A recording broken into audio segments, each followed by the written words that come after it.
अभिमन्यु, साहस, निडरता और बलिदान की अमर गाथा। यह कहानी है अभिमन्यु की, एक ऐसा वीर जिसने बहादुरी और बलिदान की अमर गाथा लिखी। महाभारत के उस युद्ध में जब धर्म और अधर्म आमने सामने थे, एक किशोर योद्धा इतिहास रचने जा रहा था। अर्जुन का पुत्र अभिमन्यु, जिसने मां के गर्भ में ही चक्रव्यूह को भेदना सीख लिया था। लेकिन यह कहानी सिर्फ एक रणनीति की नहीं, बल्कि साहस, निडरता और बलिदान की है। जब दुर्योधन ने गुरु द्रोणाचार्य से कहा, पांडवों को हराने के लिए कुछ ऐसा रचिए जिसे वे समझ न सकें, तब बना चक्रव्यूह, एक ऐसा जाल जिसमें एक बार फंसा तो बाहर निकलना असंभव। अर्जुन को दूर भेज दिया गया। युद्ध भूमि में खड़ा था अभिमन्यु, जिसने सुना, केवल तू ही चक्रव्यूह तोड़ सकता है।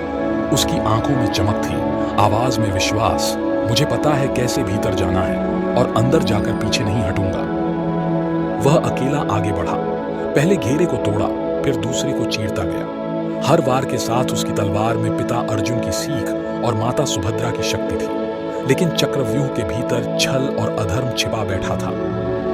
दरअसल अभिमन्यु ने मां के गर्भ में चक्रव्यूह में प्रवेश करने की विधि तो सुन ली थी, लेकिन बाहर निकलने की प्रक्रिया तब जान नहीं पाया जब अर्जुन आगे की बात बताने से पहले सो गए थे।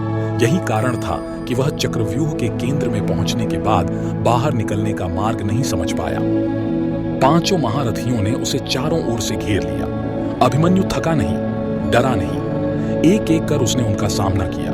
लेकिन जब धनुष तोड़ा गया, जब गदा छीन ली गई, तब भी वह पीछे नहीं हटा। धर्म की राह पर मैं अंतिम सांस तक लड़ूंगा, अभिमन्यु गरजा। आखिरी वार तक वह लड़ा और वीर गति को प्राप्त हुआ। उस दिन सिर्फ एक योद्धा नहीं, एक आदर्श गाथा अमर हुई। अभिमन्यु ने दिखा दिया कि साहस उम्र का मोहताज नहीं होता और धर्म की रक्षा के लिए जीवन की आहुति देना ही सच्ची वीरता है।